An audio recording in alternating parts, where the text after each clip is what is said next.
And if you could just introduce yourself. I play keyboards in Alice. My name is Anna Maria, and I am the founder and vocalist in the band Bajra. What was the initial start? So we all have pretty storied histories. I was just bored during COVID. Did a little demo, put it out, and it was pretty well received by the community. And always had a thing for horror punk and stuff. Something that started with me and a laptop during quarantine, and just like, oh yeah, all those times I said, if only I didn't have to work my job all the time, and now like I could have time to do that. Well, now this is that. All right. And if you guys could just introduce yourselves to the fine people at home, I would really appreciate that. Hello, we are the LYCAN BIT, or at least a fraction of it. I am Scott Baker. I do lead vocals and guitar. And I am Tony Kalashevsky, Tony K. I am the drummer. Wonderful. So I've got to know, what is the history of your band? Were you guys always like before this? Were you in other bands? How did this happen? So we all have pretty storied histories when it comes to music. We've all been in other bands over the years, and this one was pandemic born. It was something that started with me and a laptop during quarantine, and just like, oh yeah, all those times I said, if only I didn't have to work my job all the time, and now like I could have time to do that. Well, now this is that, so I now have no excuse to like not get something started here. And yeah, they were just like really rough demos for a while, and started the band with the first drummer of the band, Brandon Morit. It was just like a kind of just a horror white stripesy thing. Just like we were just trying to figure it out for a while. And then when it was starting to show promise, we brought in Jeff Spall, who is our, longtime bassist and backup vocalist. It just kind of kept going from there. We're still kind of like figuring it out. It's a beast that is always changing. We are incorporating a keyboard player, so we're going to be a 4-piece pretty soon. It's just pandemic situation where, it was like, okay, well, things might go to shit. And like, I at that point, we didn't know if like shows were going to be a thing again, or at least, if they were going to be a thing again for a while. So we were just like, okay, well, let's like work on this thing. And then when shows start up, we'll be ready to go. And then Brandon left the band, and we brought in our buddy Steve Hatmaker for like a few gigs. He's with Artifice these days, and he introduced us to Tony, who is just a killer addition. Just like really brought it from like 2D to 3D, if that makes sense. Like it was just like we were really working a bare bones operation, and then that kind of like just opened things up. And now we're just still kind of exploring like what we can do, like what we are able to bring to a stage. I hope that made sense in the slice. Oh yeah, that made sense to me from what I can remember. Okay. Yeah. Oh yeah. No, I think that the pandemic story rings true for so many like artists. There's been this huge boom of creativity that came out of that I'm like, it's kind of sad it had to happen, but like in a way, it's like this kind of beautiful thing that came out of it is just awesome. Like all this new music and art and everything is just flourishing. And like, it's cool to know that that was like, at least in part, the genesis of like what motivated you guys to do it. And you're right. Like you had the time, you had the, the resources and the ability. Why not? Because when it's over, you will be ready. And clearly it paid off, At least in my opinion. So, yeah. Well, especially because like, and it's such a bummer because like there's the other side of the coin where like the pandemic killed a lot of bands. Like a lot of bands that like I know were just like, we've been on a rough path for a while and we just got to hang it up. So it was like, I don't know, there was like a weird closing of a lot of chapters and an opening of a lot of new ones. It's a very strange thing that like happened there for many reasons outside of music, of course, but like it's a dark time. It's a dark time. To kind of segue off of that, prior to me joining the LYCAN BIT, I mean, I've been playing drums for 30 plus years. The band, I guess we are still a band, but when COVID hit, we were working on album 3. It was a band called Mithridium. how do we call it? A progressive melodic death metal. Nice. Yeah. Yeah, it's That's what I classify it as. yeah, that's how we kind of, it was Nevermore meets like Machine Head meets Devin Townsend meets Septic Flesh. Nice. So it's just Septic this Flesh like, is so good. right, exactly. And They're then, so good. so we're working on our third full-length album. I had recorded my drums, we did it all DIY, but it sounds amazing in my basement. I have a studio, and it was the guitarist and I, we got together, for 3 years post the other album, writing, recording, and just, getting all the scratch stuff down. Then pandemic hit, and, we're like, well, I'm okay. Are you okay? Yeah. So he came over, and in a matter of, I think it was 60 hours over the course of like April 2020 up into May, I laid down all the drums, and, he mixed it, and everything sounds amazing. And then nothing's happened since. We, he and I and some other people still stay in touch, but with the other members, it's like, our singer had another kid. So I think he had like a 13-year-old and he has a newborn, and he just became another newborn dad a little bit ago, like a year ago. Our bass player has 5 kids. So I think everybody got COVID comfortable. We were in talks. We wanted to actually get it into like more of the symphonic, like Nightwishy kind of stuff. And, we wrote almost like a whole like opera kind of piece into it. I mean, the stuff's amazing. It's so hard to play too. So you have to do homework. So, I mean, we're still trying to figure things out now, because the girl we were talking to lives in Pittsburgh and just like ghosted. Like, what's going on? So we're trying to like, rekindle this, but then, what do we do? So, at this time coming out, I was like, man, I just need to play. So I think it was Steve, like Scott said, I saw a posting on Facebook, and it's like, yeah, this stuff sounds awesome. And it was from the Fangs EP that, was on Bandcamp. And I reached out to Scott and Jeff, and I did some homework, and we got together. I think it was like July of, what was that, 2022. And yeah, I do terribly at gauging time. You know this. We all so hit it off. probably I know. about I think it was. I'm thinking now it's 2023, right? Yeah. So it's, Yeah. So it was like July, midsummer. Yeah. And like, I'm just getting that itch, and my wife could tell, like, man, you just really want to play out and everything. I'm like, yeah, that's what I do. That's my one of my main identities, right? So, hooking up with these guys, I was like, oh, this is going to be fun. And then, you kind of hear what people do, and then you add your own elements, and then we all kind of play off of each other, and like, everybody's awesome musicians. And so, yeah, just, hey, what if we do this at this part, or we extend this or something on here, and just, we kind of riff it, and it's like, yeah, boom. And then we have fun with it on stage. Oh yeah. And people like it. And then, I'm having fun now. Way back in the day, I was in a swing ska band in the late 90s, early 2000s, playing the whole Cleveland circuit. And so I'm feeling back now, like, man, that was a fun time in my life.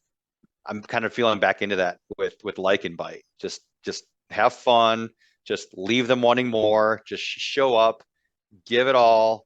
And then, I'm not going to give it all to you, because you got to come out and see us next time, but just kind of leave them wanting, like, and then how can we evolve it next? How can we evolve it next? And it's almost like you were bitten by a werewolf, right? And then it's like, oh, okay, now you're starting to change and evolve and have to deal with it.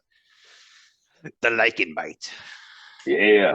Yes. Tony is a total workhorse, man. Like I knew he was going to be like a good fit pretty much from the get, because like, again, you got back from a vacation, and like the day of, he recorded a playthrough of the entire Fangs EP, and I was like, damn, if I'm getting back from vacation, I'm laying down. Like, I'm not doing a playthrough. That is fucking crazy. Like, that is dedication, and this guy wants it. And it sounded really good, and it was like rough, him just like listening to it over vacation, coming in and just like really crushing it. And then like over time, it's just like gotten tighter and tighter and tighter. And like, yeah, that's where I was like, okay, now I feel like on kind of level footing when it comes to a drummer, because like it was pretty wobbly for a hot minute. And yeah, once we got to playing with him a bit, it was just like, yeah, no, this is going to go great, and it has been. So That's awesome. Oh, thanks. Bud, Thanks. love you, buddy. Thanks. Love you too. Thanks, dude. You know, you mentioned that, Tony, that you were in another band that like Mhm. played more death metal and stuff. So this is a question to both of you. What would you say are the biggest influences, both on you as musicians, but also on the Lycan Bites as a project? Because I have some suspicions of some influences on the Lycan Bites. I can't confirm it, but I've got some feelings, and it's a huge Okay. compliment if it is, because you guys sound amazing. So I'll let you guys get to answering the question, but go Is for this like Family Feud? it. Ding, ding, ding! You got number one Survey answer from Mr. Yeah. Studebaker. Well, I guess the easiest way to start is by naming the influences for the particular project, as far as like when I sat down to like start working on like laptop tunes or whatever.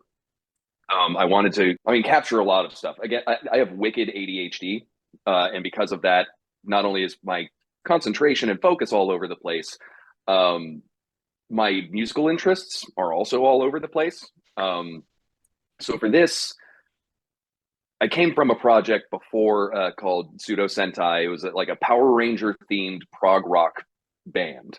That is a killer. It was a lot of I'm fun. sorry, that's awesome. Thank you. It was, it was much darker than like, it was more along the lines of like Super Sentai, which is, you know, the original Japanese version, which they go into like darker themes than like the kid show American version. But because it was prog rock, it was very exact. It was very like, okay, we have to hit a lot of these very weird time signatures and rhythms and stuff, and like, so there was no wiggle room. And while we do have like a pretty hard structure for the Lycan Bite, we do have a lot of wiggle room for stuff, just because we realized that, you know, songs are like a living, breathing thing, and the more you do it the exact same way, the less fun you're going to have playing it, and the more that's going to reflect on stage to the audience, because the audience can sniff that out in 2 seconds. If you're not feeling it, they will know. So we try to always 10 or 10,000, you know, play the same show. That's, you know, the golden rule of rock and roll. ADHD, bringing it back. So influences for the Lycan Bite specifically, from me at least, and my approach of it is like Cramps. The Cramps are so good. Queens of the Stone Age. The Mars Volta. The Mars Volta is going to be an influence no matter what I do. They're one of the best bands that's ever existed, in my opinion. Even like the Beatles, you know, like, because this has been a venture in like, okay, simplify the formula, you know. And they're a great example of like what the formula is. A lot of old blues. I love blues. So like Blind Willie McTell, Son House, you know, Sister Rosetta Tharpe. What about Jack White? Jack White, you could say so. Yeah, no, he's like the biggest. Yeah, thank you. Yeah, that was kind of my next point, was just like, I'm into blues because of Jack White. Jack White is like, I think like the greatest living rock star, you know, in my opinion. And like Rain Wolf is crushing it. If you ever heard Rain Wolf, No, one but I'm word, gonna check them out. REIGN Wolf, one word, killer fucking band. Yeah, and we, you know, the sound is growing and evolving, so it's just like there are always new things getting plucked. Stevie Nicks vocally is like one of my biggest, you know, a combination of like Stevie Nicks and Cedric Bixler Zavala is like my opinion of like the perfect vocalist. So I try to like do those kind of tricks vocally. Yeah, so that's at least the influence going into this band.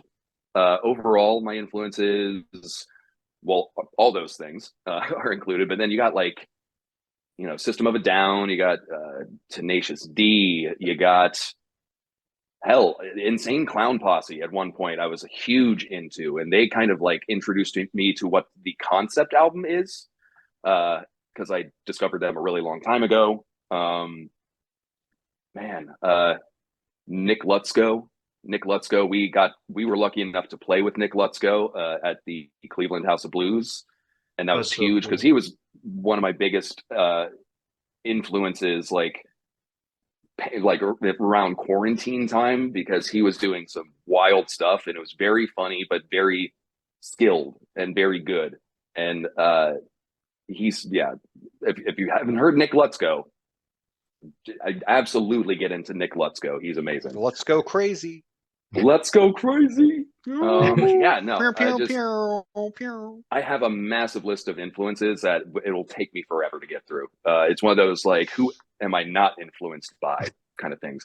It's basically, yeah, from basically every genre of music, I have at least a few artists that I have plucked out that I'm like, this is, at least in my opinion, the best example of this genre. And here's the best example of this, you know, like I'm all over the place. And we kind of try to bring that in as much as we can into the Like and Bite sound without it being a too many cooks in the kitchen situation. We try to run it through the Like and Bite filter and make it all make sense.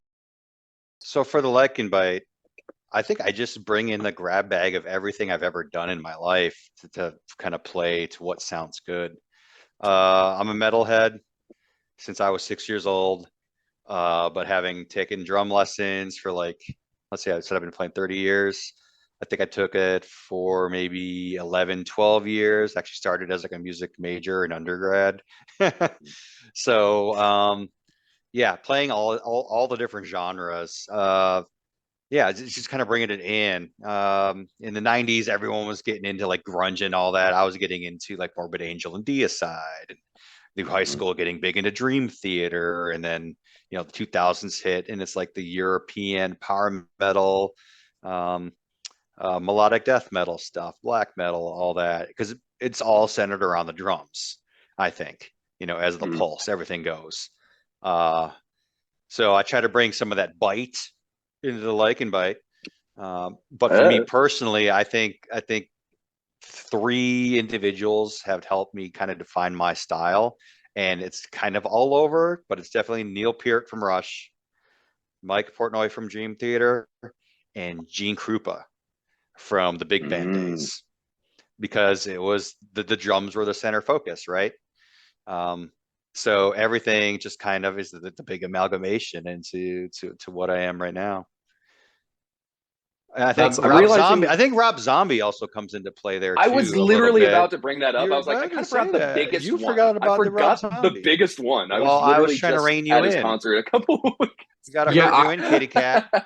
So I was gonna say, like, so true. Listening to the recording, I need to just have a list that I bring to podcasts when I'm asked for influences. Just like this giant scroll, just parchment rolls down for days. And this is this person here. Yeah. Oh, this is a band from Denmark. They only did one album. They're crazy. They're so good. Columbo? Is that Columbo? It always comes back to me sounding like Columbo. I love doing that impression. Talking about ADHD. Let's talk about Columbo. No. We are getting into the Rob Zombie aspect, sir. Oh yeah. Yes. I'm sorry. I was just enjoying the conversation. That's what we do. I'm trying to hurt your cat here. You know, So like what while I he was was gonna talking, I was say- just like, I can't believe I didn't say Rob Zombie. Rob Zombie, duh. Like, I was just at his concert like a couple weeks ago, and I got COVID there. So I should have remembered that. But yeah, visually and like thematically, like I think if we could ever get to a point where it's like kind of like Rob Zombie, maybe not that level. If we got to that level, that would be amazing. I'd go bigger. I'd go Maiden, man. Iron Maiden, go crazier. Somewhere around there, you know, like that would be amazing. Because I was just looking at, because I had not seen Rob Zombie until a few weeks ago, and I've been listening to him for fucking ever, and he's been touring with Alice Cooper. So I was like, I cannot miss this. Yeah, you got to. And You it was got a to. spectacle. It was a spectacle, dude. I was like, I didn't think he was going to outdo Alice Cooper on the visual front so much, but he did. Not that Alice Cooper did a bad job on that, but Rob Zombie was just like, oh yeah, this guy directs movies. Yeah, he's a rock star who directs movies. That's right. That's he would know how to make all of this look amazing. So yeah, sure. that's another one. Again, I'm sure I'm forgetting so many. That's one of those like sweat questions where I'm just like, oh shit, okay, am I gonna get all the important ones? Always saying this. I come up with the bones, the guitar and vocals. Then I'll give it to Jeff and Tony, and they will add the skin, muscle, and then we all add the fur and teeth and claws and stuff together. You have to dig through a lot of mud and dirt and shit to get to like specks of gold. It's just These guys saw me out there and they're like, hey, what's going on? And I told them, and they're like, that's cool. Come in. You're a roadie now for the night. That's cool. Yeah. So That band now, the Foo Fighters. yeah, I mean, What's your address and social security number? By yeah, the way? and phone number. How many children do you have? I mean, let me unrelated, but let me just go. Yeah.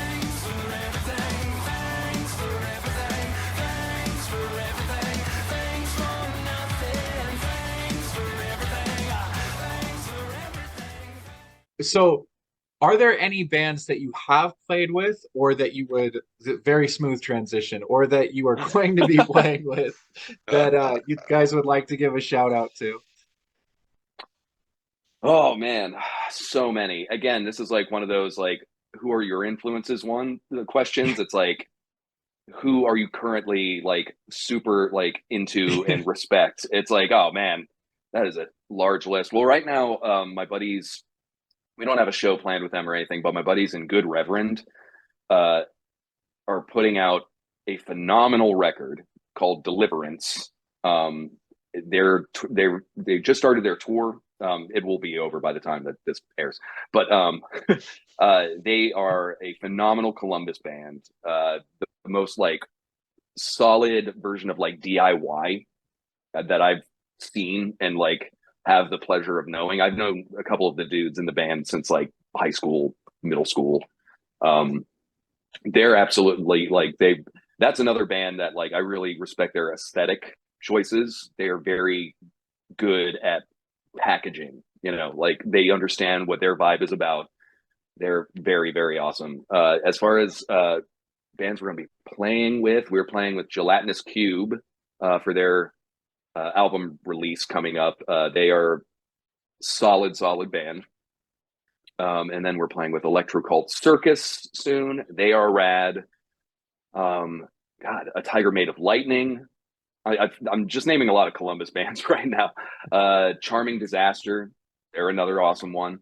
Tony and I actually had the chance to kind of play a show with them. We're friends with a band called Emmy Lazarus and the Recently Deceased, another great band to check out. They had some roster changes kind of recently, and so Tony and I filled in for a gig that was opening for Charming Disaster. Man, there's so many awesome bands like everywhere. There's a band I doubt we will ever play with, but this is a good example of like how all over the place my music interests are. They're like a dream pop 80s like throwback sounding band called Moxie the Band. Their vocalist is phenomenal. And if you're into like 80s type throwback sounds at all, they're like really worth checking out. They're like, because it's not all like a total rip of that. A lot, like most of it is just like in the spirit of that, but also capturing some of the super 80s sounds. Yeah, that's another endless list question. Like it's like we could be here literally all day.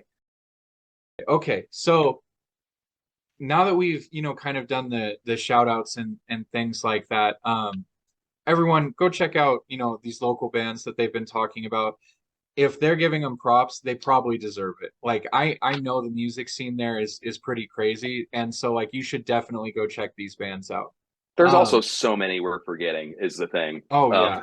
So yeah, there's a bevy of awesome music in Columbus and Ohio in general. Like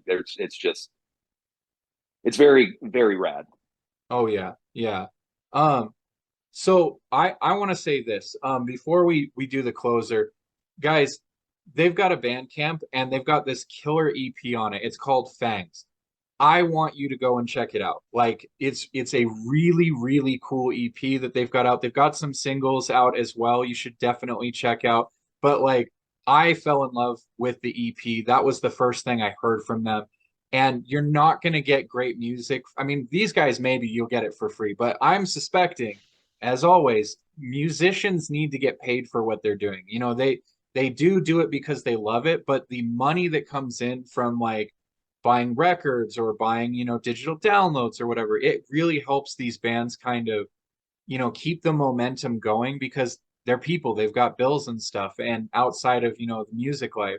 So go to their Bandcamp and, you know, buy some of their music if you like it. If not, share it with some friends. Maybe they'll like it and buy it. And you definitely should because these guys are worth it, in my opinion.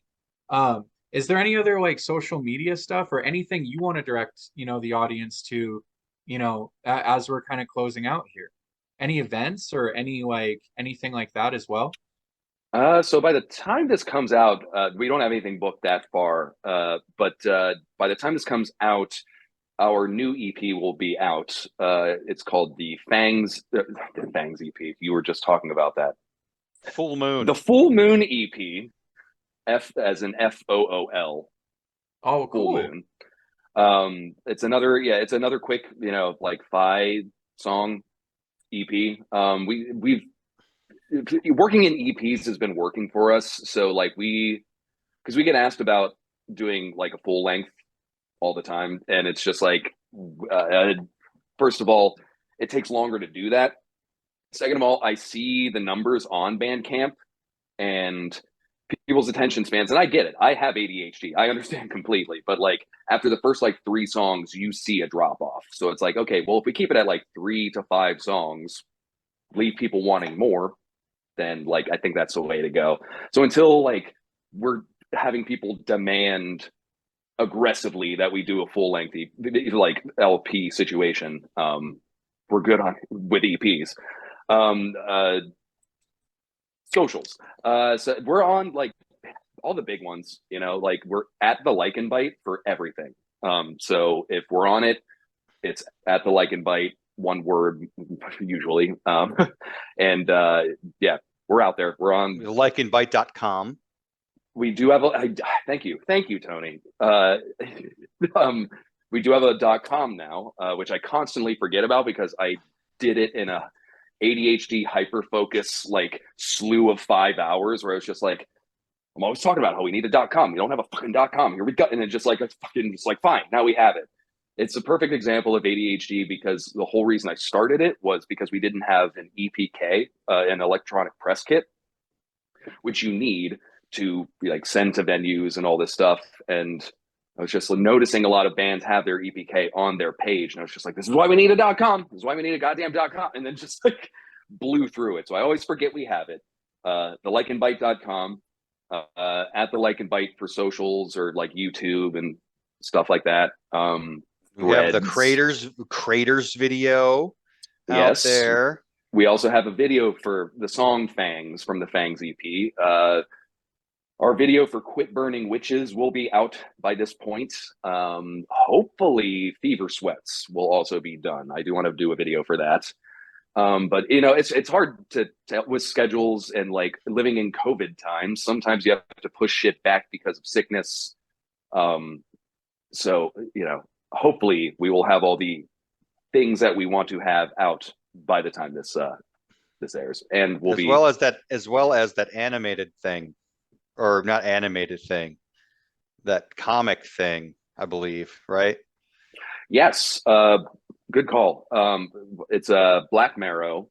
I don't know, honestly, at this point it's hard to plug because I don't know too much about it, but I just know it's like a cowboy werewolf comic book. That's like a gunslinger situation. But the writer, Ryan Gutierrez, reached out to, well, actually, my buddy Nick Philpott reached out to me at first on behalf of Ryan, and Ryan's been working on this comic. I've yet to read it. I'm a huge comic book nerd, so like I'm very excited to do that, to read it, because we have been asked to do the like promo theme song, The theme song for it. Yeah. Like the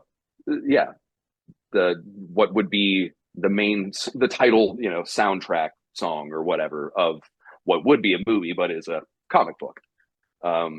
So that'll probably be but I don't know. Like, comics are very complicated and time-consuming endeavors. It'll be So, recorded at least by the time it'll be recorded this by airs. the time this comes out, but whether or not it will be available is yet to be seen. But if it is, regardless, if you hear about Black Marrow and you're into comic books and the idea of a cowboy werewolf like comic situation Sheriff interests something. you, check out Black Marrow. Absolutely. Absolutely. I'm trying to think of other things. Yeah, no, we're just, we're living in a time where like bands have to be businessmen, and we're artists, so it's just like we're figuring it out. We're trying, like so yeah. Well, who knows by the time this comes out what we'll be up to. Well, thank you guys for coming back on. Again, I've had a blast talking with you guys, sincerely. It's been a lot of fun. I hope to, have you guys back on again in the future. I really look forward to hearing about, everything you guys have had going on, and sounds like you guys are going to have a lot of fun stuff coming down the pipe in the future. And so I look forward to it. Thank you guys so much. And to the audience at home, thank you guys for, coming in and showing us support. Go show the band support, LYCAN BIT. They're awesome. Go check them out. All right. Thank you guys. Have a good night. Thanks, dude. Thanks. All right. Thank you so much for staying to the end of the episode. I really appreciate it. My name is William Hamilton, and I've been the host of this episode of Heartfelt Horror here on the Heartfelt Horror Media Network channel. We really do appreciate it. And I mean me, myself, and currently another individual who's behind the scenes, really do appreciate you guys staying to the end of these videos. While you're here, if you wouldn't mind leaving a like on the video, subscribing to our channel, leaving a comment down below. These little things really do go a long way to helping us, get our name out there and get our show out into the algorithm so other people like you can find us. So if you wouldn't mind doing that, we'd really appreciate it.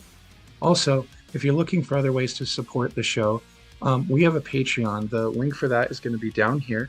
You can copy that into the search bar and you'll find our page. Our Patreon is for $5 a month. For $5 a month, you're going to be able to help us buy all sorts of new equipment. You're going to help us be able to save up for different kind of developmental processes that we're going to be using to bring you new and different kinds of content besides these interviews. So if that sounds like something that interests you, please consider it. Again, it'll be $5, and the link to the Patreon is going to be down there below. So thank you so much for your time, and have a nice day. Bye.